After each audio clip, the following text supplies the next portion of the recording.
2018년도에 광주 비엔날레 큐레이터 역할을 하면서 제가 가지고 있었던 그 기조 중에 하나가 뭐였냐면, 어쨌든 그 메가 프로젝트를 진행할 때 그 비용이 뭐 국가에서 내려온 것이든 지자체에서 온 것이든 그 비용을 받은 사람의 입장에서는 그거를 수탈하는 방식으로 그냥 돈을 착복하고 돈 먹고 튀는 일은 하지 않겠다, 이런 기조를 가지고 있었고, 그러면 큐레이터로서 해야 될 역할이 뭘까에 대한 고민을 상당 기간 하다가, 그러면 광주를 연구를 하자라는 생각을 하게 됐습니다. 그래서 2018년 이후부터 제 광주에 관련된 광주 사람들도 잊었거나 혹은 기억하지 않는 여러 자료들을 좀 수집을 해서 그 자료들을 가지고 연구를 좀 진행했는데, 첫 번째 연구 결과는 이미 그 광주문화재단에서 한번 발표가 됐습니다. 책으로. 광주 모노그래프 길이라는 글로 발표가 됐는데, 그 글에서 제가 드리려고 했던 제안이 뭐였냐면, 광주 지역사를 얘기할 때 통상적으로 누락하는 부분이 일제 식민지 시기의 역사들에 대해서 대체로 많은 연구가 되어 있지 않은 상황입니다, 현재까지. 그래서 그 부분을 좀 검토를 해서 1930년에 수기동이라는 동네 하나를 집중적으로 연구를 한번 해봤고, 두 번째로 했던 게 뭐였냐면, 일제 식민지 시기에 광주에서 있었던 미술 활동들의 전체 전모를 조사해서 발표하는 거였는데, 그때 광주 미술사는 사실상 해방 이후부터 쓰여지거든요. 38년도에 연진회가 만들어지고 난 다음에 보통 뭐 유학을 갔다 왔다 이렇게 저렇게 하는데, 그때 당시에 나온 신문들을 보면 식민지 시기에 일본인들과 조선인 학생들로 구성된 미술 활동들이 상당히 많았습니다. 근데 대체로 지금까지 미술사에서는 그런 이야기들을 하지 않고 있어서 발표를 한번 했는데, 광주 지역에 계시는 여러 그 선배 연구자들과 시립미술관에 계신 분들께서 굉장히 질타를, 친일파 이야기를 지금 하는 것이냐는 등 그런 이야기를 들은 바가 있습니다. 그리고 이번이 이제 세 번째인데, 그래서 이제 너무 이제 일제 식민지 시기에 고창된 연구를 하는 것보다는 조금 근현대로 넘어와서 광주 지역에 있었던 예술적 활동들의 의미를 좀 분석해 보면 좋겠다고 생각을 해서 검토하는 와중에 오종태라는 작가를 우연히 좀 보게 되었고, 그 오종태 작가는 다들 모르시죠? 그죠? 혹시 이름 한 번이라 들어보신 분 계십니까? 그런데 사실은 이 오종태 작가의 사진은 광주 사람들이 작가가 누구인지는 잘 모른다 하더라도 거의 대부분 한 번 이상의 사진은 반드시 봤던 작가입니다. 근데 그 사람이 누군지는 전혀 모르는 그런 상태에 있는 좀 약간 야릇한 그런 형태에 있는 작가죠. 왜 그럴까 그런 생각을 하면서 이 작가의 작업들을 수집을 하기 시작했는데, 공교롭게도 이 작가의 작업 사진집이 무려 4권이나 나와 있는데, 첫 번째 작품집은 지금 한 권밖에 안 남아 있습니다. 좀 이따가 우리가 같이 한번 보게 될 텐데, 한 권밖에 안 남아 있고, 그 사진집이 유일본이 지금 전남대 도서관에 소장 중입니다. 소장 중이고 외부 반출이 안 되는 책인데, 전남대의 재직 중이신 모 선생님과 사바사바를 통해서 외부로 유출을 하고 스캔 작업을 해서 지금 일단 스캔 작업으로는 보존 중인데, 그 작업은 거의 예술 작품에 가까운 사진집입니다. 실제 사진을 붙여놨기 때문에. 그런데 사실은 지금 관리가 제대로 안 되고 있어서 조금만 시간이 지나면 그 사진집은 아마 폐기가 될 가능성도 굉장히 큽니다. 중간중간 뜯겨나간 것도 많고. 그런 이제 작품집부터 시작해서 1987년 그리고 그 이후에 나온 제 4집의 사진집까지 모아보니까 이분이 이 광주 지역의 역사와 더불어서 함께 논의될 만한 충분한 가치가 있는 작가라는 사실을 알게 되었고, 더불어서 이분만 얘기해야 될 게 아니라, 그렇다면 5.18의 항쟁 이미지와 관련해서도 상당히 많은 시사점을 준다는 생각을 하게 되어서 오종태 작가와 그다음에 5.18의 항쟁 이미지 사이의 관계를 탐구하는 연구를 하게 되었고, 그 결과가 지난 5월에 한번 1차적으로 발표가 되었고 오늘 두 번째 발표입니다. 그 사이에 오종태 작가의 이력에 대해서 이렇게 저렇게 또 추적을 하다 보니까 좀 흥미로운 사실도 많이 알게 되어서 오늘은 그 이전에 첫 번째 발표에서는 말씀드리지 못했던 이야기들도 한번 같이 나눠보면 좋겠다, 이런 생각을 하고 있습니다. 대강의 이야기의 줄거리는 이렇게 전개되니까 혹시 중간에 뭐 이렇게 같이 한 번 더 이야기해보고 싶은 게 있으면 중간에라도 이야기를 하셔도 상관없으니까 오늘 좀 편하게 진행해 보려고 합니다. 그러면 본격적으로 한번 해보도록 하겠습니다. 여기 나와 있는 게 흑산도와 홍도가 오종태 작가의 첫 번째 작품집의 표지입니다. 저 전남대학교 이렇게 띠지가 붙어 있죠.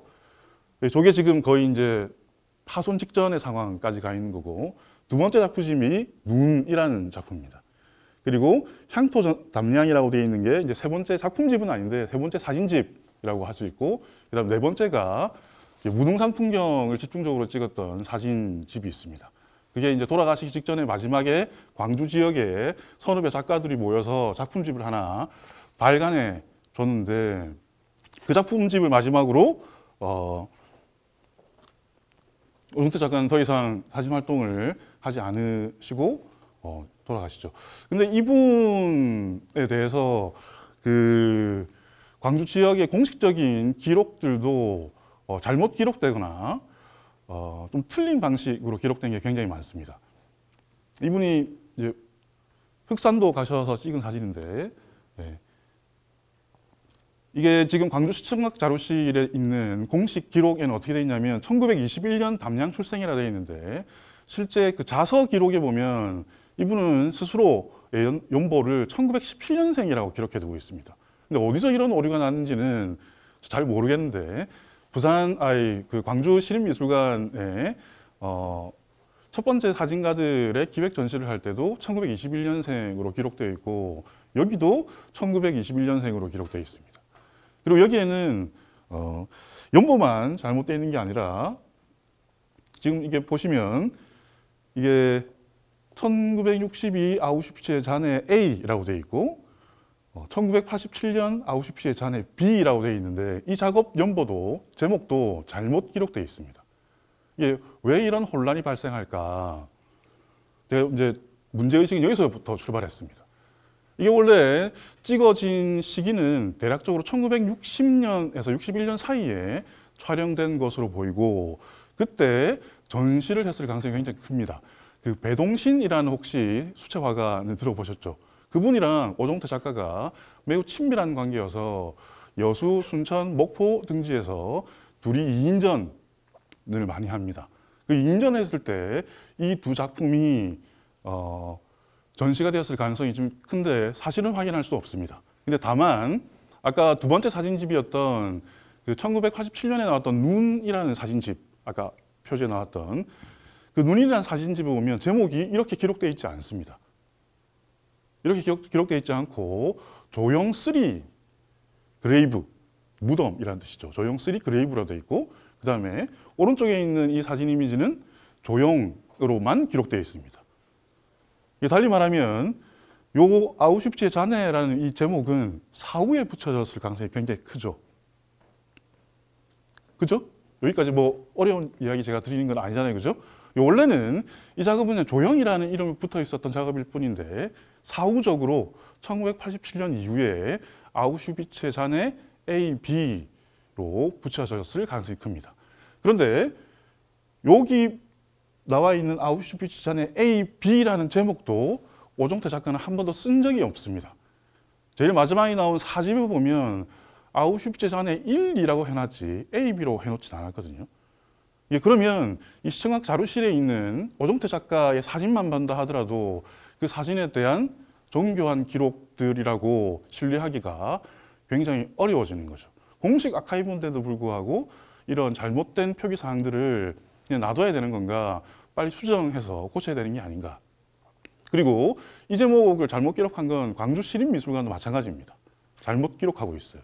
이것도 바로 잡아야 될 것 가운데 하나입니다. 자, 그렇다면 이렇게 생각해 볼 수는 있겠죠. 어쨌든 이런 잘못 오기들이 있다 하더라도 이 두 작품에 대해서 오종태 작가가 1987년 이후에 왜 아우슈비츠의 잔해 1, 2라는 제목을 붙이게 됐을까? 왜 그랬을까요? 원래는 그냥 조형 그레이브였을 뿐인데 왜 이런 제목을 붙여가지고 돌아가시 전에 사집에서 이 사진의 제목을 이렇게 명명하려고 했을까? 일종의 제가 보기에는 사진에 대한 우리의 일반적인 생각과는 다른 관점으로 오정태 작가가 사진을 대하고 있었을 가능성이 굉장히 크다고 할 수 있습니다. 이게 제목이 흑산도와 홍도라고 되어 있는데 이 제목을 작가가 직접 썼는지 아닌지는 확인하기 힘듭니다. 지금으로서는. 워낙 파손 형태가 많이 되어 있기 때문에. 원래 이 사진집을 제작했던 내력은 그 전남대 의대에서 흑산도와 홍도에 그 이른바 무의촌 봉사활동 같은 것들을 가게 될 때 그때 오정태 작가가 같이 가서 사진 촬영한 걸 1961년에 제작을 완료해서 처음에는 7권을 만듭니다. 7권을 만들어서 전남대에 납본을 한 것 같아요. 납본을 하고 나머지 6권은 행방은 알 수 없습니다. 지금으로서는. 그 이후에 여러 주위의 동료들이 야, 이 좋은 사진집을 그렇게 하면 납본하는 걸로 끝이지 말고 좀 본격적으로 사진집으로 제작해보면 어떻겠느냐라는 의견을 받아서 재제작을 한 건데 요거는 처음에 납본했던 그 사진집이라고 보시면 됩니다. 이게 그 사진집 여기 보시면 이게 있죠. 검인이라는 건데 사진을 검열한 결과입니다. 1961년에 나온 사진집이니까 아마 당국의 검열을 통해서 그 사진이 문제가 있는지 없는지를 판별했을 거고 그 검열을 통과하면 거기다 사진을 도장을 탁 찍어서 이거는 해도 좋다라는 인정을 받는 방식이죠. 그런데 이제 해녀들이란 제목인데 옆에도 지금 사진이 붙어 있던 흔적이 있죠. 이게 없습니다. 그래서 뭐가 붙어 있었는지는 사실은 지금으로서는 알 수 없죠. 어딘가에서 아마 이 작품집이 나오면 참 좋겠는데 좀 지금 여기 붙어 있는 이 사진은 뭐냐면 실제 사진입니다. 작가의. 그래서 인화를 해서 그걸 오려가지고 여기다 탁 붙여 놓은 거예요. 그런 점에서 이 페이지만 본다 하더라도 이 흑산도와 홍도라는 사진집은 사실상 예술 작품으로 받아들여야 할 가능성이 굉장히 큰 거죠. 그냥 인쇄된 게 아니라 실제 사진이 붙어 있으니까. 마찬가지입니다. 여기에 작가가 여러 가지 뭐 캡션 같은 걸 달았는데 이 캡션들도 나중에 그 제가 드린 발표문에 보면 일부 내용들이 들어가 있는데 굉장히 귀한 이야기들이 많이 들어 있습니다. 오정태 작가는 이 근대화에 대해서 그렇게 호의적이지 않았습니다. 향토전남이라는 그 사진집에까지도 이 근대화의 결과가 오래된 고향들을 상실하게 한다고 판단을 해서 이 근대화가 마냥 달가운 것은 아니다라는 판단을 합니다.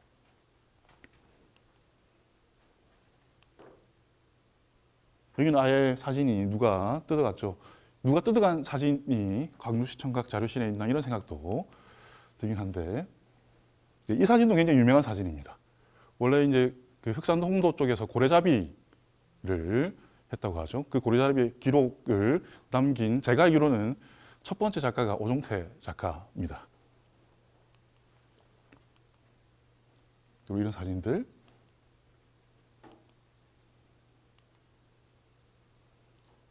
이게 홍도에서 파시가 열릴 때면 그 전국에서 수십 척의 배들이 이제 들어와가지고 파시가 열리는데 거기에 이런 말하자면 오늘날의 성매매 집결지와 같은 그런 형태의 집결지들이 이게 들어서서 그냥 걔도 돈을 안 물어간다라는 이야기가 들 정도로 흥청망청한 시기를 호황을 누리기도 했다고 합니다. 여기에 이제 이 사진은 그 시청각 자료실에 또 들어가 있는 사진인데 거기에서 일을 하고 있는 여성들을 포착한 겁니다. 지금으로서는 이런 사진들은 이제 찍을 수도 없지만 아주 귀한 사진인 거죠. 네, 이게 마지막에 이제 기록인데 네, 이 오정태 작가는 자기에 대한 기록을 거의 안 남긴 분 중에 한 분입니다.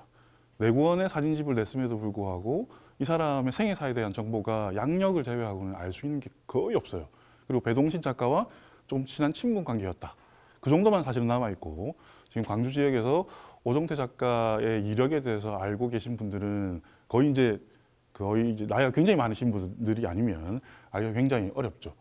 이분이 1917년에 태어나셔가지고 양력을 보시면 일본의 1933년에 비양학원이라는 사진 전문 기관에 유학을 떠난다라고 스스로가 이야기를 합니다. 떠나서 그리고 그 시기 이후에 어떻게 됐는지 정확한 건 알 수 없는데 이분의 자기 진술에 따르면 만주에 갔다고 돼 있었거든요. 처음에 제가 그 이야기를 듣고 사진 전문 학교를 나온 다음에 만주에 갔다면 그냥 간 건 아닌 것 같고 일본 군속의 일환으로 사진병으로 혹시 갔을까 싶어서 일본 국회 자료를 한번 뒤져보니까 그런 기록은 전혀 안 나오고 우연찮게 목포 시사를 보는데 목포 시사에 있는 그 사진 그 분과에 어떤 내용이 나오냐면 그 목포 쪽에서 활동하셨던 사진작가 한 분이 1937년에 만주에 사진관을 열기 위해서 떠난다라는 기록이 하나 남아 있습니다. 그런 기록에 따르면 이제 조선으로 다시 돌아와서 이 오종태 작가가 사진으로 돈을 좀 벌어야겠다는 생각을 하시면서 아마 만주로 떠나셨다가 다시 돌아오신 게 아닌가인데 문제는 만주로 간 것까지는 그런 식으로 한번 생각해 볼 수 있다 하더라도 언제 돌아왔는지가 불명료합니다. 이게 굉장히 사실은 문제적인 시기이기 때문에 해방 이후에 돌아왔나 해방 이전에 돌아왔나 이것에 따라서 이 사람의 이력에 대한 판단이 굉장히 달라질 수 있거든요. 45년 이후에 만약에 전제민 동포의 일환으로 조선에 귀국했다면 아마 정착하기가 굉장히 힘들었을 가능성이 있고 두 번째는 이분이 만주에 가서 활동을 하셨을 때 그 만주에 가서의 활동이 그 당시의 사정에 비추어 보면 어떤 활동이었는가 뭐 사회주의도일 수도 있고 여러 가지가 있을 수 있는 거죠. 말하자면 그래서 돌아왔을 때 이분이 50년대 기록에 보면 그 등산회, 산악회를 조직을 하시거든요. 광주 최초의 산악회를 조직하시는데 무능산을 엄청 오르락내리락 하셨어요. 그 말은 산 사람이었을 가능성도 배제하기가 굉장히 어렵다는 겁니다. 여기서 말하는 산 사람은 빨치산이죠. 그리고 무등산의 지리를 잘 알았다. 그러면 해방 이후에 이것도 두 가지 가능성이 있는데 하나는 이렇게 빨치산 활동하는 사람들을 잡으러 간 것일 수도 있고 안내를 해서 혹은 거기에 속해 있을 수도 있고 알 수는 없습니다. 가족들의 증언도 거의 나와 있는 것도 없고 그래서 이 시기는 작가에 의해서 거의 제가 말씀드린 것 이외에는 단 한 번도 진술된 바가 없습니다. 현재까지 알려진 바로는.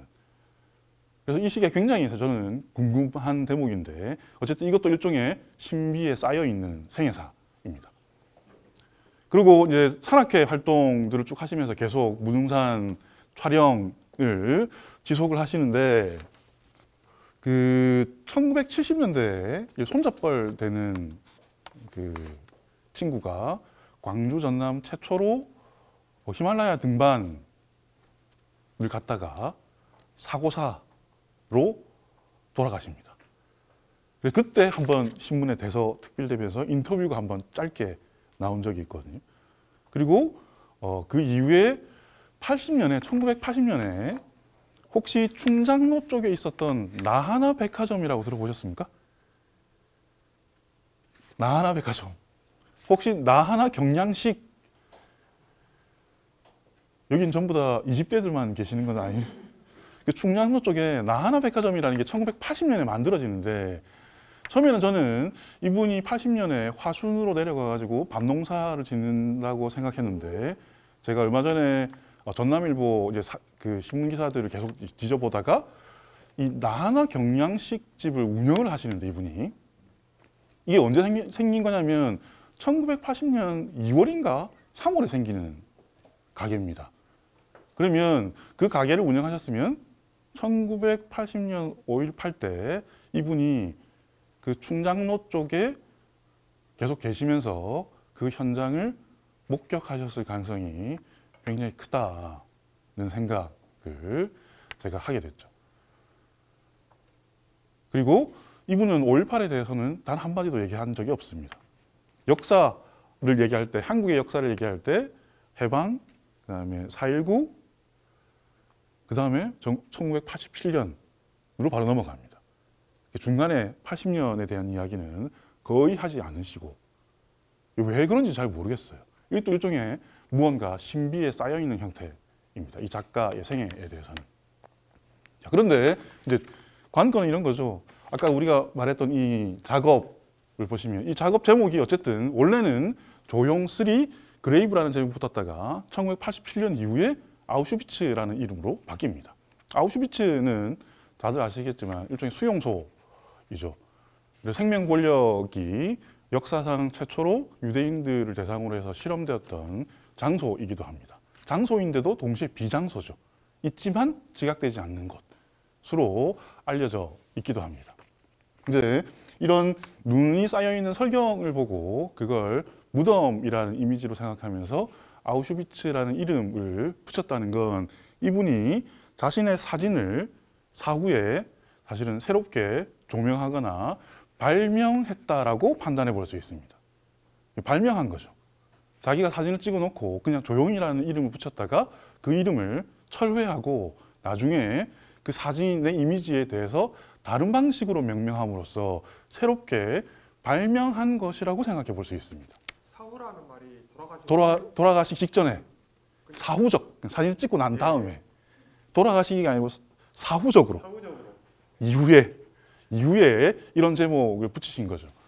예, 그런 점에서 사진이라고 부르는 이 형태를 잘 생각해 보면 사진은 어떤 속성을 가지고 있다고 봐야 되냐면 여기에 따르면 찍어도 사실은 그게 무엇인지 당장 알기가 굉장히 어렵습니다. 사진이라고 부르는 매체의 속성상 찍는다 하더라도 그것이 무엇인지 우리는 알 수 없다. 왜냐하면 다른 제목이 붙으면 이거는 다르게 지각됩니다. 아우슈비츠의 잔에 1, 2가 붙어 있으면 우리는 이걸 아우슈비츠의 이미지를 통해서 보게 되거나 혹은 저기 있는 이미지가 아우슈비츠의 이미지와 연동되어 있는 것으로 상상하게 되는 효과가 생기게 되는 거죠. 그런 점에서 사진이라고 부르는 건 찍어놓고 밑에 명명법만 달리하면 그건 다른 이미지가 되는 겁니다. 재발명될 가능성이 굉장히 큰 거죠. 그런 점에서 사진은 완결된 형태의 어떤 순간성만을 기록한다고 보기는 굉장히 어려워집니다. 역사에 따라서 변형되는 거죠. 그런 점에서 생각해 보면 사진은 굉장히 위태로운 형태의 사물 혹은 물건 혹은 예술적 형식이 될 수 있습니다. 우리는 사실 기록이라고 계속 판단하지만 한편으로는 그 사실 기록이 흔들리는 방식으로 사실은 무언가 사후적으로 갱신될 수 있죠. 이건 한편으로는 예술적 가능성을 상상하도록 만들어주지만 다른 한편으로는 사진이 굉장히 왜곡되거나 굴절될 수 있는 가능성도 굉장히 크다는 걸 암시해 줍니다. 다들 아다시피 5.18에 대해서 이런 혐오하는 세력이라든지 증오하는 세력들이 5.18의 이미지를 굉장히 부정적인 방식으로 혹은 혐오와 증오를 섞어서 논의하는 방식으로 만들고 있다는 건 사진 이미지가 가지고 있는 부정적 회로 중에 하나라고 할 수 있습니다. 그런데 어쨌든 지금 우리가 논의하는 과정 안에서라면 오정태 작가는 자기가 찍어놨던 그냥 조용성일 뿐이었던 그 이미지를 아우슈비츠와 연결시킴으로써 자신의 사진 이미지에 역사성을 부여하게 됩니다. 근데 이게 거의 돌아가시기 직전쯤에 와서야 이루어진다는 거죠. 그 사이에는 계속 침묵하고 있는 상태입니다. 말을 못하고 있거나 무언가 그것에 대해서 제대로 진술하지 않고 있는 상태. 그런데 우리가 조금 있다가 제가 드릴 이 항아리 필름이라고 부르는 게 뭐냐면 바로 이런 상태의 일종의 이미지 혹은 사진들은 전부 다 항아리 필름이라고 할 수 있는데 5.18에 관련된 항쟁 이미지들은 1987년 이전까지는 실제적으로도 항아리에 담겨서 보관됩니다. 항아리에 담겨서 보관돼요. 한 번도 공식적으로 외부에 나온 적이 없습니다. 나온 적이 없고 1980년에 사건이 일어났을 그 당시에 몇 장 정도가 신문에 나왔을 뿐이요. 그 이후에 87년까지는 한 번도 공개된 바가 없어요.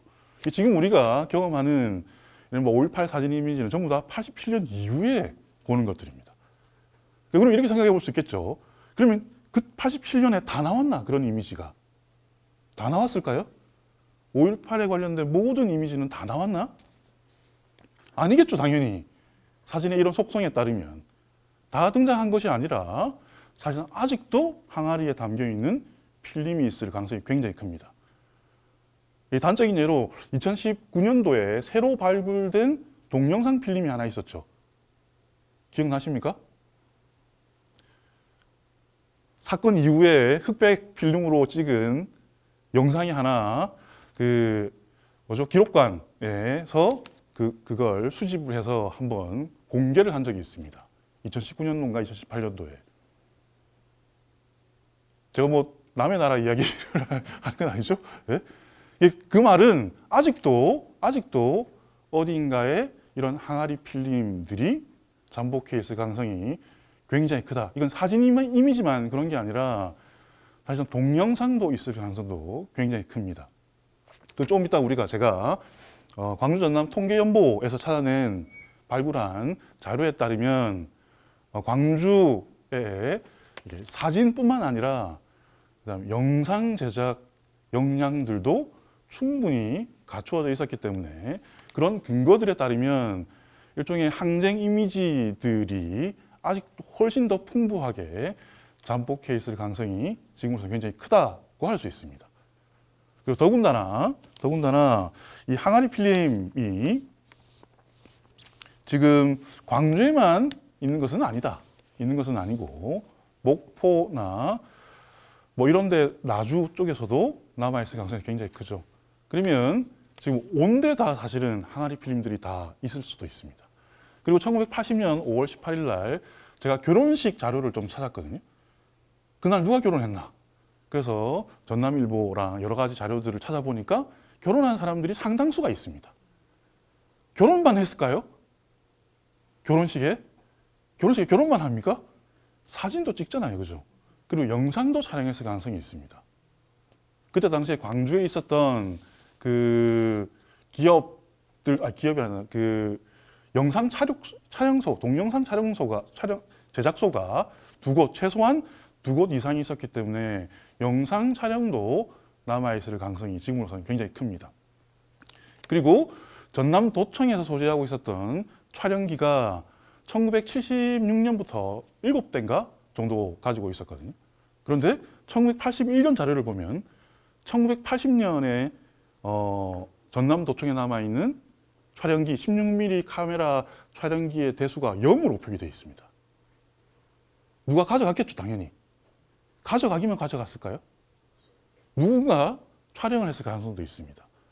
그리고 그때 촬영했던 그 영상이 2019년도에 사실은 기록관에서 상영했던 영상입니다. 쉬는 시간에 한번 찾아보시면 JTBC 이런 데 막 올라와 있거든요. 최초 기록 이렇게 하면서 보도라고 하면서 그 자료를 보시면 지금 영상들도 상당수가 남아있을 가능성이 있기 때문에 앞으로 5.18 항쟁 이미지에 관한 연구는 계속 지속되어야 할 가능성으로 지금 우리한테 잠재적으로 지금 주어져 있는 거죠. 근데 그것만 있는 것은 아니다. 그것만 있는 것은 아니고 이런 작가들의 작업만을 통해서 그걸 봐야 되는 것은 아닙니다.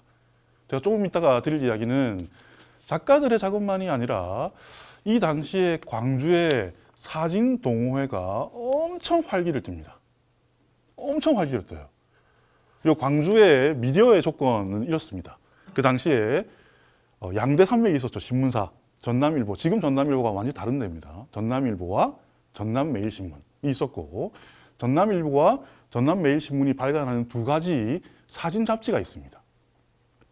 어느 지역에도 볼 수 없는 하나는 전일그래프라는 잡지고 하나는 포토전매라는 잡지입니다. 이 두 잡지에 아마추어 사진가들의 사진을 매월마다 실는 코너를 만들어 놓고 그 코너에 사진을 실도록 합니다.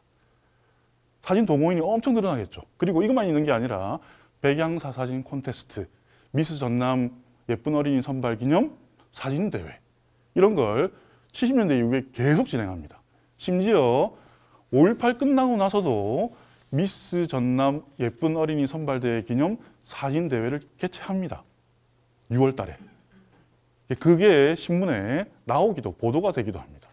그만큼 사진에 대한 열정이 작가들만이 그런 걸 가지고 있었던 것이 아니라 당시 일반 시민들에게도 상당수가 퍼져 있었기 때문에 누군가는 사진을 찍지 않았을까 생각해 볼 수 있고 실제로 그렇게 사진을 찍었던 나주에 계신 교사 한 분이 2000년대 초반에 책을 냅니다.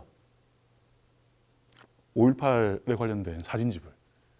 그러면 지금 뭐 다들 이제 주택이 아니라 아파트로 다들 사시니까 낡은 창고 같은 건 없겠지만 집에 사진집을 열어보면 그런 항아리 필름들이 잔뜩 들어있을 여지가 있겠죠. 그리고 또 옛날 왜 아직도 그런 데가 남아있을지 모르겠지만 그 시골집에 가면 마루 바로 위에 이게 사진 전시를 항상 하시잖아요. 할머니, 할아버지부터 시작해 가족도 사진 쭉 전시를 하죠. 거기에 또 뭐가 있을 수가 있습니다. 그 81년부터 87년, 그러니까 80년도에도 6월 정도까지를 제외하고는 5.18에 관련된 이미지들은 신문지상에서 또 사라지고 일본이랑 미국 쪽의 일부 사진이 5.18에 관련된 사진들이 잡지에 실리기는 합니다. 하는데 그 이후에는 사실상 이 이미지들은 거의 나타나지 않다가 87년 이후에 광주대 교구에서 발행했던 사진집인 5월 그날이 다시 오면 을 통해서 5.18에 관련된 이미지가 외부로 노출이 되죠. 거기 도표를 보시면 80년 한 달간 신문에 게재된 사진 개수 이렇게 되어 있는데 이게 이제 80년의 마지막이었고 그 이후에는 이제 다 부재 한 채로만 존재하는 상황에 놓이게 됩니다. 이 광주대교구에서 만든 사진집은 그 나경택 선생의 사진도 있지만 일반인들이 찍은 사진도 포함되어 있었다라고 되어 있거든요. 그 말은 그 당시에 사진 찍는 환경이 굉장히 엄혹하고 힘겨운 상황이긴 했으나 일반인들에 의해서, 일반 시민들에 의해서 사진 촬영이 되었을 가능성도 배제하기가 매우 어렵다라는 사실을 암시해 줍니다. 이때 이 광주대 교구에서 사진집을 발간하기 위해서 모을 때 암암리가 아니라 은밀하게 사람들에게 연락을 해서 사진을 수집하고 나경택 선생님에 의해서 그 사진집을 완성할 수 있었다고 되어 있는데 그 말은 어쨌든 누군가는 일반 시민들은 누군가는 카메라를 들고 그 현장을 촬영을 해 놓았겠죠. 그리고 그때 다 나오는 것이 아니었을 가능성이 굉장히 크기 때문에 여전히 이 이미지들은 일종의 항아리에 담겨서 보존될 가능성이 굉장히 크다는 겁니다. 왜냐하면 81년부터 87년까지는 실제로 여기 나와 있는 신복진 선생에 대한 그 문순태 선생의 글에 보면 실제로 진짜 항아리에 넣어서 필름을 넣어서 땅을 파고 거기에 보존을 해놨다라고 되어 있거든요. 이런 겁니다. 이 보시면 이건 나경택 선생 이야기인데 이렇게 되어 있습니다. 그리고 이건 아니고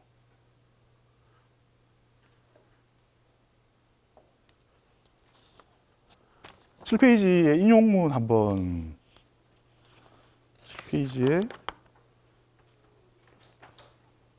어디 갔지? 나경택 선생은 그 연합뉴스 2019년 11월 29일 날 한 인터뷰에 보면 그때 이제 천장에다가 보관을 하죠.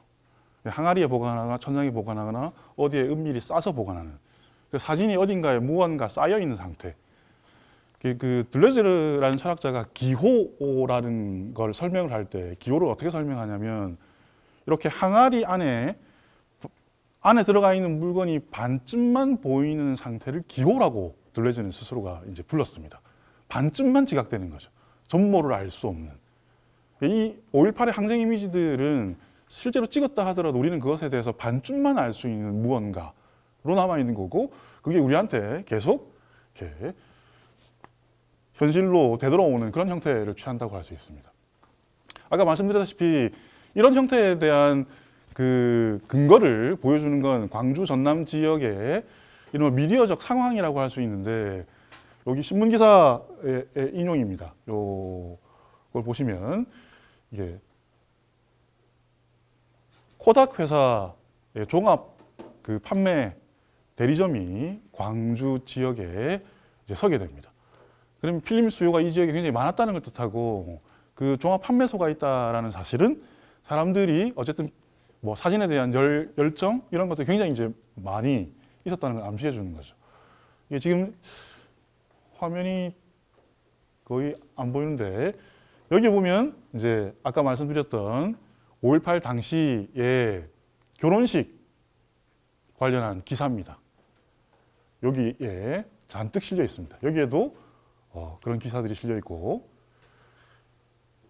이거는 5.18 끝나고 난 다음에 6월 달에 있었던 이미지죠. 그리고 이제 사진만 많았던 것이 아니라 아까 말씀드렸다시피 이제 그 동영상 촬영에 대한 관심도 광주 지역에서 굉장히 증폭되는 상황이었습니다. 그래서 영화 제작소가 최소 2곳이 있는데 그 2곳 가운데 한 곳이 여기입니다. 동영 촬영소라고 되어 있고, 이 동영 촬영소에서 촬영하는 영화가 어떤 게 있냐면 8mm, 그다음에 16mm, 그다음에 이게 32mm인가 36mm인가 잘 안 보이는데 그거를 해서 광고 영화, 과정 영화, 기록 영화 같은 것들을 촬영한다고 되어 있습니다. 이 가정 영화는 회갑년이나 결혼식, 그다음 돌잔치 이런 거를 촬영해 준다라는 뜻입니다. 그 있었던 장소도 지금 나와 있죠. 지금 롯데 그 맞은편 쪽에 있는 약국에 있는 한 건물에서 사무실을 가지고 있었던 걸로 보입니다. 이 대표가 김현영이라는 분인데 저는 이분이 지금 살아 계시면 한번 꼭 만나서 이야기를 들어봐야 되는 게 아닌가. 왜냐하면 5.18 끝나고 난 그 직후에 광주의 상황을 촬영했던 전남도청의 16mm 필름이 2019년도에 발굴됐던 건데 그 발굴된 필름을 이분이 했거나 아니면 광주 지역에 있는 또 다른 촬영소가 하나 있거든요. 그쪽에서 했거나 둘 중에 하나일 가능성이 굉장히 큽니다. 그래서 그런 필름을 어쩌면 그분이 보관할 수 있을 가능성이 굉장히 크지 않을까. 근데 공교롭게도 5.18쯤 되면 옥션 이런 데에 5.18 관련되어 있는 기록물들이 옥션의 판매용으로 막 쏟아져 나오거든요. 뭐 2천만 원 이렇게 붙어가지고. 그래서 될 일인가 싶기도 한데 그게 광주기록관이 다 구매를 하는지는 잘 모르겠습니다. 굉장히 귀한 자료집들이 있어요. 공무원 기록집 이런 게 있거든요. 그것도 그냥 이렇게 툭 나와 있고. 뭐 옥션 이런 데는 워낙 익명으로 나오기 때문에 누가 판매하는지는 알 수 없지만 그런 게 지금 막 이렇게 옥션에 막 쏟아져 나오는 그런 실정입니다. 그래서 그런 것들이 자료를 한데 수집하기가 굉장히 어렵게 만드는 상황이니까 어쩌면 이게 시민운동의 한 형태로 관련된 기록집을 대대적으로 수집하는 이 제도적 절차 같은 것들을 하나 마련해야 되지 않을까 저희 판단으로는 그렇고, 더불어서 이 동영 촬영소가 만약에 촬영을 했다면 이제 도청에 납본을 했을 겁니다. 납본을 했으면 그 필름은 어디 있죠? 경남 도청에 있겠죠, 당연히. 그죠? 그럼 도청 자료실을 살펴보면 그 필름이 있을 건데 도청이 한번 이전을 했잖아요. 이전을 했을 때 한번 쓰레기차를 불러가지고 처리했다라는 이야기도 제가 얼핏 들어서 지금 뭐 확인하기는 힘들겠지만 분명히 이 필름은 어딘가에 보존되어 있을 가능성이 지금 굉장히 큽니다. 그래서 무언가 우리가 5.18에 관련된 이미지들이 다시 현실로 귀환할 수 있는 방식들을 마련해야 되지 않을까.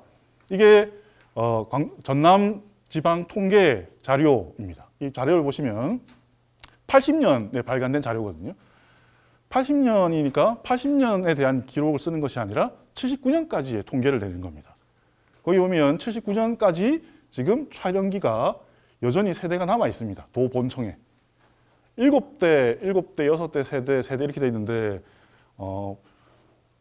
다른 지방에 촬영기를 보내가지고 그 지방, 그러니까 무슨 구례나 남원이나 이런 데 막 보내는 거예요. 남원은 아니고. 전남 지역에 촬영기를 보내서 그 지방의 여러 사정들을 영상으로 기록하게 하도록 했고 1960년도인가 60년대에 전남도청이 영상 촬영을 위한 차량 2대를 구매를 한 바가 있습니다. 이미 구매를 한 바가 있고, 그러면 그런 차량부터 시작해가지고 이런 차량기까지 다 보존돼 있었다면 그 광주 지역에 대한 여러 가지 영상적 기록들이 아직 밝혀지지 않은 기록들이 확보될 가능성도 지금 굉장히 큰 거죠. 더 놀라운 거는 제가 또 이런 자료들을 찾다가 알게 된 건데 그 한국의 스포츠 기록 영화의 대가가 한 분 계셨습니다. 식민지 시기부터 이른바 체전이라든지 이런 것들을 싹 다 기록하신 분이거든요. 근데 그분이 1960년대 후반인가 광주로 내려오세요. 가족과 함께, 아내와 함께 오죠. 아이들은 뭐 서울에 살았던가 막 그런 것 같은데. 그래서 상수동에 거주하고 계시면서 조선대에서 촬영과 관련된 임무를, 홍보팀 임무죠. 임무를 맡아가지고 재직을 하셨습니다. 근데 그분에 관련된 자료도 지금 사실은 거의 안 남아있거든요. 그분이 인터뷰를 어떻게 했냐면, 광주에 내려올 때, 뭐 5톤 트럭 한 대 분량의 필름을 버리고 내려왔는데도 여전히 필름이 너무 많다. 이런 이야기를 하신 바가 있습니다. 그러면 그 필름도 어딘가에 남아있겠죠. 이 광주 영화사에 굉장히 중요한 자료가 될 가능성이 커 보입니다. 근데 대체로 이게 뭐 다 흩어져 있으니까 제대로 뭐 수집이 잘 안 되는 상태죠. 수집한다 하더라도 아까 우리가 시청각 자료실에서, 광주 시청각 자료실에서 봤듯이 오기가 너무 많고 신뢰할 수 없는 정보들로 사실 이렇게 되어 있습니다. 근데 말씀드렸다시피 81년에 생산된 자료에 보면 1980년에 보면 촬영기가 0으로 되어 있습니다. 없는 거죠. 누군가 뚱쳐갔겠죠. 아니, 전남도청이 그때 당시에는 뭐 사실은 이제 시민군들에 의해서 최종적으로 만들어져 있었으니까 이 장비들이 뭐 파괴되거나 파손되거나 했을 가능성도 있지만 그 사이에 아마 누군가가 가져가서 따로 보관하지 않았을까. 보관만 해주기만 한다 하더라도 그건 귀한 일입니다. 남아있으니까 최소한. 땅 밑에 묻어놓고 완전히 모르면 안 되지만 어쨌든 요 지금 최소한 촬영기가 3대, 카메라는 더 많습니다. 보시면, 잘 보이는 걸로 보시면 사진기가 무려 전남 지역의 횡정을 위해서 구비해둔 사진기가 828대나 있습니다. 이 시기에. 엄청나게 많은 거죠. 그리고 이게 이 잡지는 그 전남일보사에서 발행한 잡지인데 지금 그 국립아시아문화전당의 일부가 소장되어 있는데 1971년부터 발행이 됐습니다. 그런데 전권은 지금 없어요. 전권을 소장하고 있는 곳으로 추정되는 곳은 지금 현재 광주일보사 창고, 보관소 정도이고 전권은 아직 확인이 안 됩니다. 국립중앙도서관에 일부가 있고 국회도서관에 일부가 소장되어 있을 뿐입니다. 지금 이 자료는 제가 지금 광주에서 여러 선생님들과 같이 하고 있는 세미나가 있는데 광주 모더니즘 세미나라고 그 세미나에서 조직적으로 지금 이제 요 자료들을 스캔을 해가지고 일단 80년에 발간된 것까지 확보를 해둔 상태입니다. 근데 부재 아직 확인이 안 되는 71년도 판은 지금 확인을 할 수 없고 요게 2017년 11월까지는 제가 저기 계림동에 있는 헌책방에서 봤는데 그 이후에 찾아가니까 사라지고 없었습니다. 이 전일그래프는 어떤 성격의 잡지냐면 전남일보에서 그 달에 있었던 중요한 이슈들을 사진으로 사람들한테 설명을 하고 그 광주 지역의 여러 문화예술들에 초점을 맞추어서 사진으로 독자들에게 알리는 그런 역할들을 했습니다. 그리고 특이하게 이 잡지에는 광주 지역의 또 이제 중요한 문화적 자산 중에 하나가 만화거든요. 만화가 굉장히 중요한 자산인데 이 만화가 굉장히 반복적으로 실립니다. 그리고 패션의 경우에도 굉장히 중요한 자료가 되는데 이 당시에 충장로에 있었던 지금 패션의 거리 있잖아요. 거기에 있는 의상실에서 디자인을 한 옷을 시민인지 누군지는 모르겠지만 하여튼 여성들이 옷을 입고 사진을 찍고 계속 실립니다. 반복된 기획이에요. 그래서 광주 지역의 현황과 전남 지역의 여러 가지 풍경들을 주로 실는 잡지입니다. 75년 토끼띠, 75년 12월이니까 이제 16년을 예비하면서 이런 사진들을 찍는데 이 사진들은 거의 대다수가 이때 당시에 전남일보 사진부장으로 재직하고 있었던 분이 거의 다 찍는다고 보시면 됩니다. 이런 만화들. 요 만화가가 나중에 1980년 5.18이 끝나고 난 다음에 전남일보에 실린 만평을 그리신 분입니다. 그때 아무 말 없이 그냥 조그만 그 광주 시민들을 위한 애도의 표현을 했던 만화가 한 컷 실리거든요. 6월 1일인가 이 일자에. 그걸 그리신 분이 이때도 계속 만화를 전일그래프에 연재를 해주셨죠. 이분이 누군지 아시겠습니까? 혹시? 네, 오지호 선생이십니다. 광주 전남 지역의 발전상 이런 것들도 계속 실리고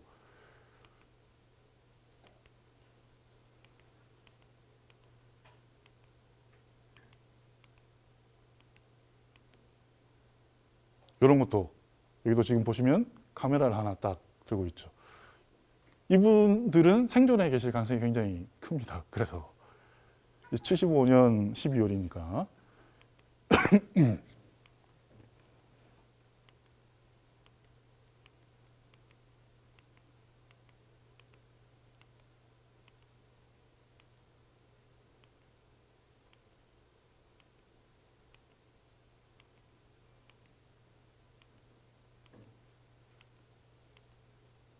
아까 말씀드린 이분들 모델은 아니었을 겁니다. 아마 그냥 의상실에 관계하는 분들이 이렇게 그냥 나와서 이런 해외 톡핏 사진도 많이 실리는 이런 해외 톡핏들은 아마 판매고를 올리기 위한 이때 당시에 전일그래프의 전략이었을 것으로 보입니다.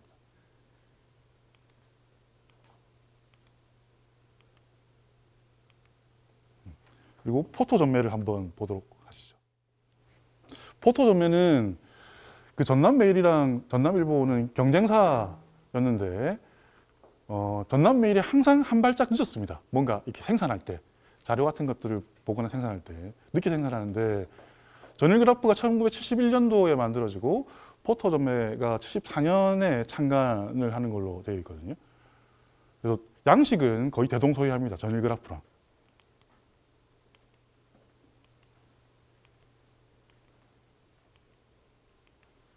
편집 상황을 잘 이렇게 보시면 전일그래프가 포토 전매보다 좀 편집의 형태나 이런 것들을 보면 좀 더 나은 걸 볼 수 있습니다.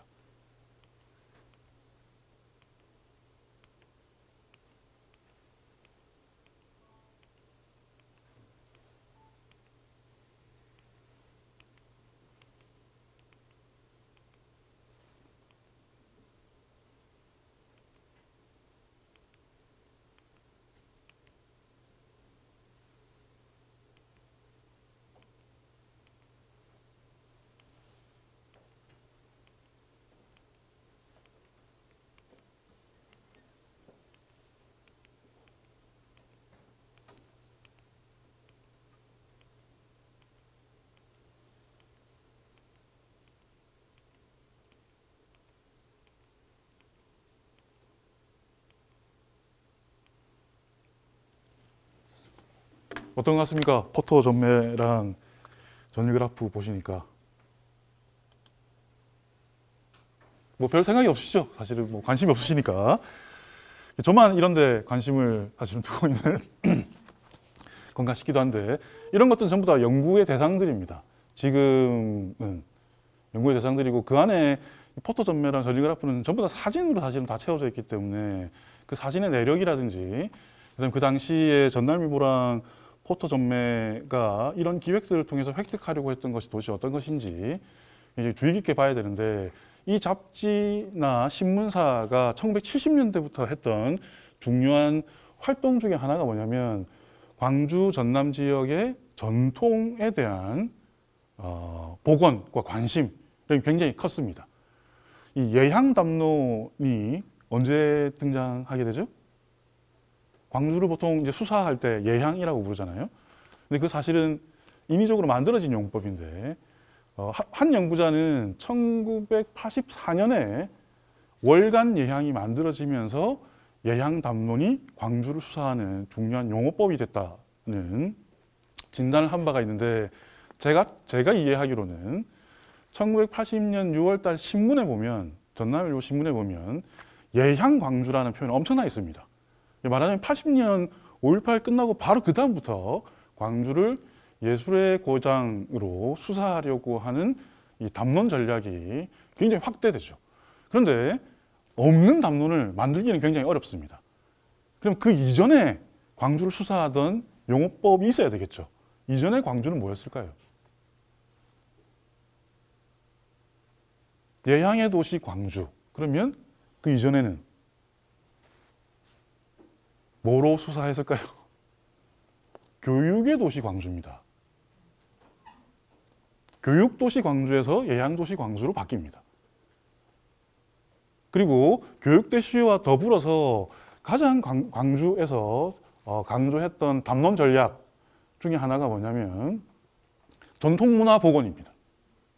전통문화복원인데 이 전통문화복원은 거의 당시에 정부 시책과 궤를 같이 하는 거였어요. 정부와 보조를 맞춰서 같이 진행하는 겁니다. 근데 생각을 해보시면 이 전통문화예술에 대한 강조, 각 지자체들마다 영암군부터 시작해가지고 축제들 그때도 이미 엄청나게 다 있었습니다. 무슨 백운산 축제, 뭐 축제는 너무 많아가지고 그 축제에 동원되는 인력이 부족하다. 앞으로 좀 더 개선해야 된다. 이런 식의 이야기가 이미 70년대 중반에 나옵니다. 근데 어쨌든 그때 당시에 중요한 담론 중에 하나가 그 지역, 광주 전남 지역의 중요한 문화자원에 대한 보호와 관리를 촉구하는 담론들이 신문의 연속 기획으로 계속 나옵니다. 전남일보 하단부, 일면 하단부의 제일 밑에 칸에는 광주 지역의 전통문화 복원을 위해서 우리 모두 애를 씁시다. 이런 슬로건들이 나오고 거기에 이제 후원하는 일종의 광고니까 후원하는 데가 전부 다 뭐 삼양공부터 시작해가지고 그 당시에 중요한 기업체들의 후원이 계속 실립니다.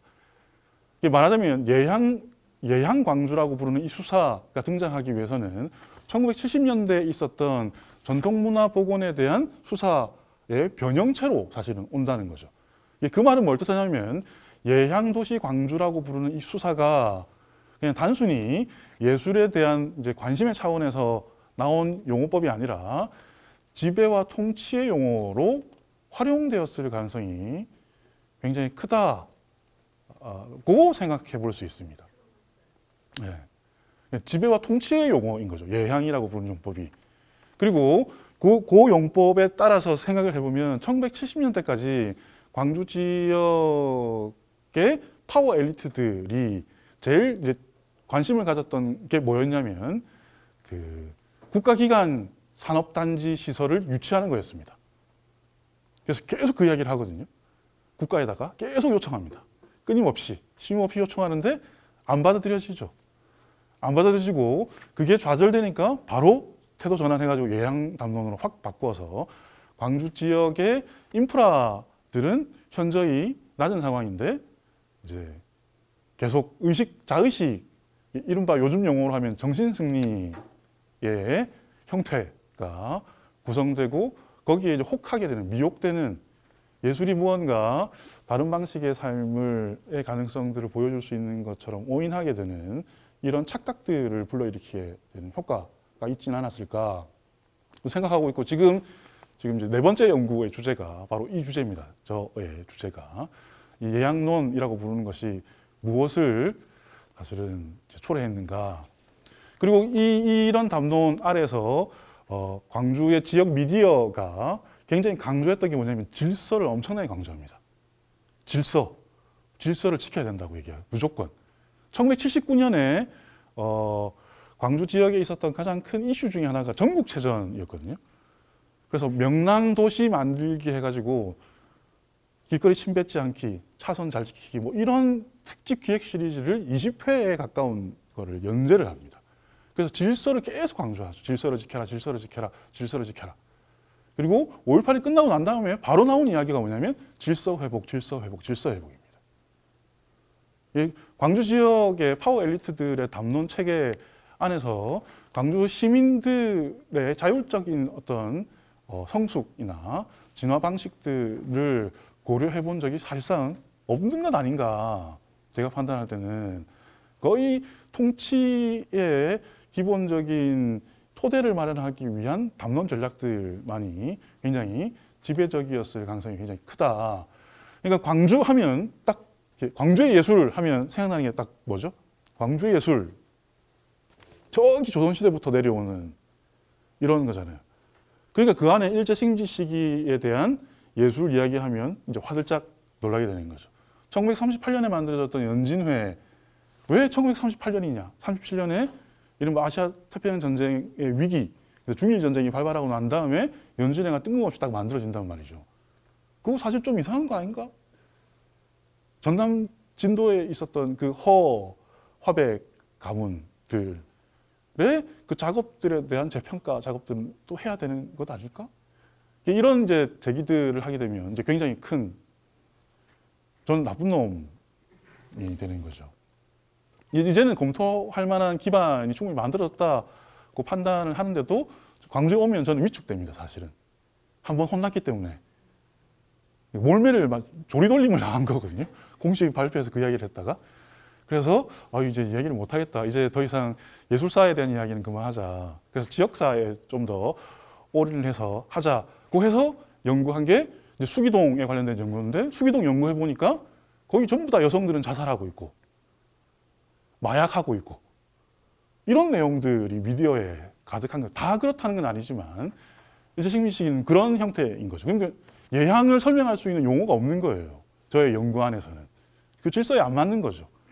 그래서 들어갈 자리가 없다. 근데 광주가 진짜 수사에 맞는 방식이 되려면 다른 자, 타자를 받아들일 수 있는 통로를 만들어야 됩니다. 허용되지 않는 이미지가 항아리 이미지, 항아리 필름이듯이 그런 세계들이 광주에 사실 구축돼야 되죠. 실제로 있기도 하죠. 고려인들도 계시고, 그죠? 여러 중국인도, 외국인 노동자도 계시고. 그리고 실제로 광주 학생운동의 주역 중에 한 분이 어느 분이었죠? 총요리집을 하시던 분이었습니다. 그분이 숨겨주지 않았으면 발각돼서 끝났어요, 사실은. 근데 그분에 대한 기억, 기념 이런 거는 광주 학생운동사 안에서 제대로 사실 조명이 안 되는 거죠. 그리고 일제식민지 시기에는 훨씬 더 많을 겁니다, 당연히. 그렇죠. 근데 그런 기억들을 강제적으로 삭제할 필요가 없다. 이제는 그걸 우리가 조금 널린 마음으로 뭐 이제 그런 시간적 거리감 정도는 있는 거고 그 시기에 대한 공정한 평가들을 좀 가져야 되는 건 아닌가. 근데 그럴 수 있다고 판단을 하는데 저는 그 가능성이 뭐냐면 제일 마지막 페이지를 한번 보겠습니다. 8페이지 제일 마지막에 보시면 제가 한번 읽어보겠습니다. 광주의 미디어적 조건과 카메라 인프라, 동호인 아마추어의 증가 추세를 고려하면 항쟁 이미지가 공식적으로만 기록되었을 리 없다. 시민들이 기록한 항쟁 이미지는 그런 점에서 여전히 항아리에 담겨 있다고 해도 좋을 것이다. 그러나 항쟁 이미지는 기술적인 차원만을 고려해서는 안 된다. 오히려 신체적인 차원을 고려해야만 할 것으로 여겨진다. 광주 전남 전체가 항쟁의 장소가 되었다면 항쟁에 직접적으로 참여했거나 그렇지 않거나 간에 이 항쟁을 현장에서 신체에 새겼을 것이기 때문이다. 항쟁에 대한 증언이 사실 자체가 아니라고 해도 바로 거기 있었던 사람들의 신체가 다른 신체를 인화하고 또다시 이것이 인화되는 과정들이 항쟁의 시간이었기 때문이다. 이들 항쟁 신체들의 말을 조용하는 일의 중요성은 두말할 필요가 없을 것이다. 그런 점에서 부모님 세대로부터 쭉 이어지는 그 항쟁들이 곁에 있었다는 사실들만으로 우리의 심성 안에 일종의 인화되기도 하고 또 누군가에게 인화시키는 과정이기도 하다면 최소한 적어도 저는 광주 지역에 계신 분들은 일종의 신체 카메라의 형태들을 가지고 있을 것이다 라고 생각해보고 싶은 거죠. 그럴 수도 있고 실제로도.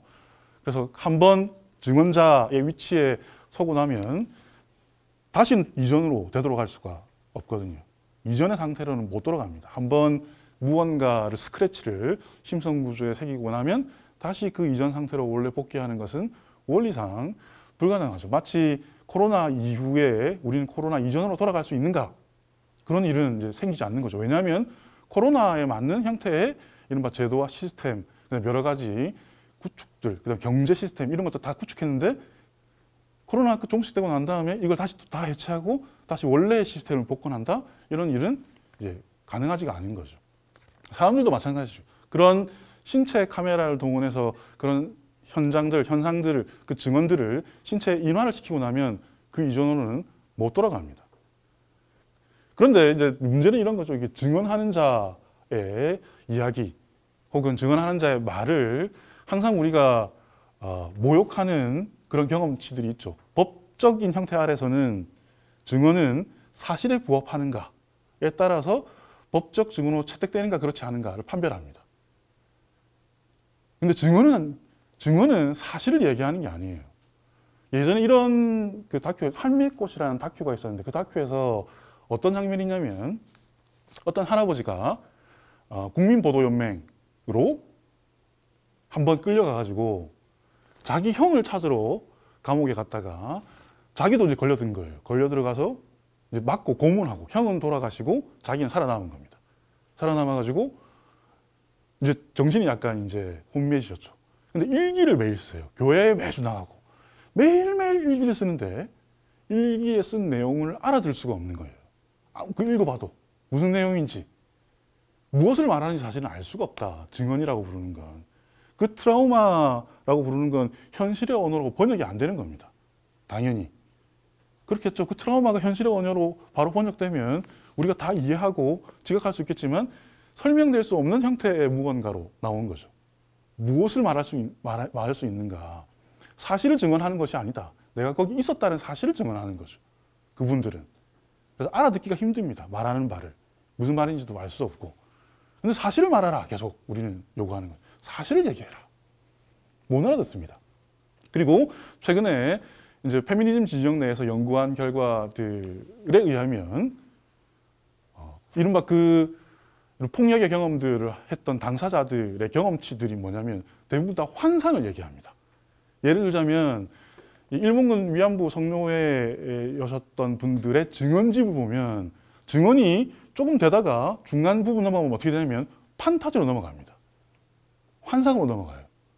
그런데 최근에 공교롭게도 젊은 시인들, 여성 시인들의 시 세계에서 이런 판타지들이 막 나타납니다. 신체 훼손부터 시작해가지고 이른바 정상적인 언어 체계로 설명되지 않는 시적 형식들이 광범위하게 발생하고 있어요. 그러니까 우리가 생각하는 판타지라는 게 무슨 뭐 자본주의적 판타지가 아니라 이런 환상의 형식들이 현실적으로 이해되기 어려운 방식으로 굉장히 많이 나타나는 거죠. 그것도 다 이유가 있는 겁니다. 그 여성들의 시 세계에서 정상적인 언어의 체계 안에서는 자기의 삶을 진술하기 어려운 사람들일수록 사실은 말을 더듬거나 진술하기 굉장히 어렵거나 더듬수를 놓거나 뭐 여러 가지 방식의 다른 방식의 화법들을 막 구사를 하게 되는 거죠. 그런 화법들을 가지고 이야기를 할 수밖에 없는 사람들한테 사실을 얘기하라 하긴 굉장히 어렵다는 거예요. 그래서 저는 오종태 작가로부터 비롯한 사실을 진술하는 것이 아닌 어떤 조용한에 무언가를 담아내고 사실을 재발명하려고 하는 그런 기획이야말로 어쩌면 5.18 이후에 오종태 선생이 할 수 있었던 거의 유일한 방식이었고 나머지 실제 현장을 찍었던 사진들은 전부 다 항아리에 담겨서 등장하기까지 많은 시간을 견뎌야 했다. 그리고 우리의 신체는 일종의 카메라가 되어서 말로 전달할 수는 없지만 무언가를 인화하고 누군가에 다시 인화시키는 이런 과정들을 연쇄적으로 가지고 있었던 것이 아닐까. 이게 항쟁 이미지들이 신체적으로 가라앉았던 과정이라고 저는 감히 한번 생각해 보았습니다. 1980년 5.18 당시에 사실은 기억되지 않는 존재였던 이 황금동 콜박스에서 일을 했던 여성들에 대한 일종의 기념과 기억의 방식들이 지금은 2018년 당시에는 조금 필요하다라는 그런 생각을 했고 그래서 자료를 모으다 보니까 그 작가가 어떤 이야기를 했냐면 이 여성들은 한 번도 자기 진술, 자기 목소리로 진술한 적이 단 한 번도 역사상 없었던 인물들이에요. 5.18에 실제로 이제 헌혈도 하고 뭐 주먹밥을 만들기도 했는데 그 사람들, 황금동 콜박스 여성들을 혹은 대인동 여성들을 본 사람들은 있죠. 그래서 이 여성들은 3인칭으로만 기록되어 있습니다. 그래서 절대로 1인칭의 자리에 놓여지지 않는 인물로서 5.18 항쟁 당시에 참여했던 시민임에도 불구하고 비시민으로 취급되는 존재인 여성에 대한 작업을 했고, 그 이후로 이제 그 작업을 지속하고 있으면서 이번에 정제도시라는 이름으로 개인전을 어제 오픈을 했습니다. 이 정제도시는 대인동 지역의 성매매 집결지를 카메라 영상으로 작업한 그냥 한 편의 작업인데, 우리가 통상적으로 영상이라고 하면 굉장히 큰 화면에 압도적인 어떤 스펙타클의 이미지를 받는 방식이라 생각하는데, 그런 게 아니라 굉장히 화면도 작고 좁고 답답한 방식으로 그 관람하도록 배치를 했다고 합니다. 그걸 가서 한번 보시면 색다른 감각들을 느낄 수 있지 않을까. 그리고 제가 이걸 왜 띄웠냐면, 이제 고 여성들이 취급받는 방식들이 어떤가를 생각해 보면, 그들 여성들이야말로 일종의 항아리 신체처럼, 필름이자 항아리 신체처럼 생각해 볼 수 있는 여지도 있지 않을까라고 해서 제가 아까 이야기를 나누다가 좀 중단하고 이걸 같이 보면 좋겠다라는 판단을 했습니다. 이거는 사실은 제가 지금 광주 모더니즘 세미나를 하면서 저 혼자, 멤버들 알고 계신 분도 계시지만 혼자 광주의 근황들이라는 그냥 기록을 그냥 혼자 하고 있습니다. 기록을 하면서 생각한 건데, 그 보통 이제 그때 세미나를 하게 된 중요한 계기가 광주시민자유대학에서 광덕동 한옥에 공간을 내줬습니다. 거기서 세미나를 하라고 2019년도에. 그래서 알겠다 해서 이제 멤버들과 함께 거기서 세미나를 하는데, 세미나를 시작할 때마다 거기 계신 선생님이 항상 다과를 준비하시는 거예요. 다과. 우리가 지금 강좌를 진행하고 있지만 이 강좌가 이루어지기 위해서는 스포트라이트를 받는 사람만 있어야 되는 게 아니라 스포트라이트를 쏘아주는 사람이 반드시 발생해야 되죠. 무언가가 일이 이루어지기 위해서는 보살핌 노동이 항상적으로 필요합니다. 누군가는 누군가를 보살펴야만 우리는 이 세계 내에 존재할 수 있는 가능성이 생깁니다. 최소한, 적어도. 이 보살핌 노동이 사실은 없으면 우리는 생존을 유지할 수가 없다. 근데 이제 문제는 이런 거죠. 보살핌이 반드시 필요한 노동의 양식인데 보살핌을 노동으로 생각하지 않는다는 한계가 있습니다. 그래서 보살핌은 통상적으로 이른바 사회적으로 취약한 존재들에게 강제되거나 할당됩니다. 대체로 보살핌 노동을 수행하는 사람들이 누구죠? 한국 사회에서는 통상적으로 사실 여성들이라고 봐야 됩니다. 그리고 어머니들이 이른바 보살핌 노동을 수행해야 되는, 그리고 그게 일종의 자식을 위한 무슨 사랑의 형태로 치환시켜서 노동을 정당화시키는 방식으로 구성되어 있는 게 굉장히 일반적입니다. 그리고 친구 사이의 관계 안에서도 필요하고 연인 사이 관계 안에서도 보살핌 노동은 합니다. 일단 뭐 이런 거 해볼 수 있겠죠. 오늘 밥 먹자고 했을 때 결정하는 사람은 항상 힘있게 결정을 합니다. 그것도 일종의 보살핌이에요. 그리고 우리가 만약 짜장면을 먹는다. 어떤 사람은 반드시 랩을 벗기죠. 안 벗깁니까? 아무도? 랩을 벗게 하면 우리는 짜장면을 먹을 수 있습니다. 누군가는 그걸 보살피는 과정을 반드시 수행을 해야 되는 거죠. 그럼 이런 보살핌의 수행성이 없으면 우리가 누리고 있는, 우리가 이걸 뭐 공동체라고 할 수 있을지 뭐라 할 수 있을지 알 수 없지만 공동체는 존립하지 않습니다. 이 자리 현장에서도 지금 뒤에 계시는 선생님부터 시작해서 앞에 나왔던 선생님, 그리고 촬영하고 계신 두 분도 계시고, 이런 분들이 없으면 이 체계가 사실 존재하지 않는 거죠. 그런데 이 체계를 유지하는 사람들에게는 항상 최소한의 목만 할당해주고 이 노동에 대한 정당한 대가의 지표가 어디인지 우리가 알 수 없도록 되어 있는 그런 형태로 처리되는 게 굉장히 일반적이죠. 대부분 다 그렇습니다. 아직까지 한국 사회에서. 그래서 이제 세미나 할 때 이제 그분이 항상 이렇게 뭔가 한 다과를 내주시고 챙기고 안녕, 안부를 묻고 항상 그걸 하는 걸 보고 세미나라는 게 유지되기 위해서라도 이런 보살핌의 노동이라고 부르는 건 항상 필요하구나. 그런데 왜 이분만 항상 하시도록 되어 있나. 그런 것들을 항상 담론화해야 되고 우리가 이야기를 해야 된다. 그 이야기를 하기 위해서 제가 가지고 왔던 게 뭐였냐면 김군이라는 다큐멘터리였습니다. 이 김군이라는 다큐멘터리가 전형적으로 그 이른바 항아리 필름이었던 그 필름이 세상으로 나오고 난 다음에 이른바 혐오 담론으로 건너가서 광수 1번으로 지목되어서 그 부분을 찾아가는 그런 과정으로 찍은 내가 다 이야기해도 되나? 그런 내용입니다. 그래서 사진으로부터 출발한 다큐멘터리예요. 말하자면 그 사진의 이미지가 왜곡되거나 굴절되는 방식들을 넘어서서 어떻게 하면 이것을 뭐 그런 의지를 가지고 있지는 않지만 제자리를 잡아가는가. 거기 등장했던 중요한 증언자분이 사실은 증언을 했던 게 두 가지가 남아 있습니다. 하나가 국회에서 증언했던 게 있고 하나가 그 이후에 증언했던 건데 이분의 증언에서 어떻게 나오냐면 그녀들이라는 표현으로도 아니고 사실상 이분의 증언은 사실 이 여성들이 이런 모멸적인 언어 속에서만 존재한다. 다른 분들의 5.18에 대한 증언 안에서 사실 5.18 증언도 그런 점에서 이른바 젠더적 차이에 따라서 다르게 바라볼 필요가 생깁니다. 실제로 이분들이 만약에 밥을 주고 헌혈을 하고 했다라는 말은 5.18 항쟁 당시에 이분들도 광주를 보살폈던 중요한 인자였는데 그 인자들을 부를 때마다 계속 창녀 이렇게 부르는 거죠. 모멸적인 언사 아래서 이들을 부르는 호칭 이외에 다른 호칭이 발명된 적이 없습니다. 아직까지. 이들을 부를 수 있는, 호명할 수 있는 방법을 고안하는 것도 5.18 이후에 남겨져 있는 중요한 목 가운데 하나여야 됩니다.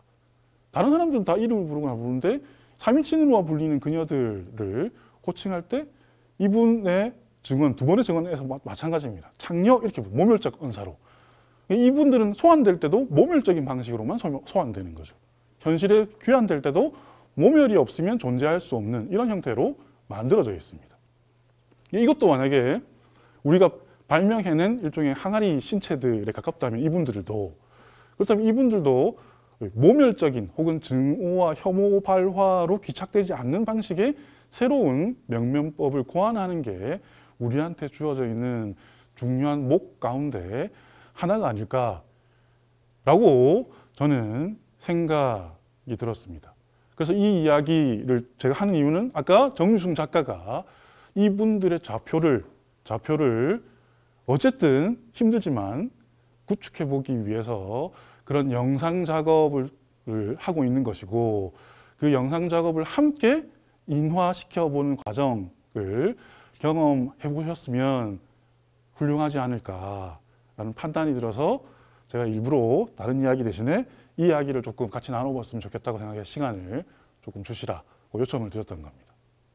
제가 드리고 싶은 이야기는 여기까지 마치도록 하겠습니다. 감사합니다.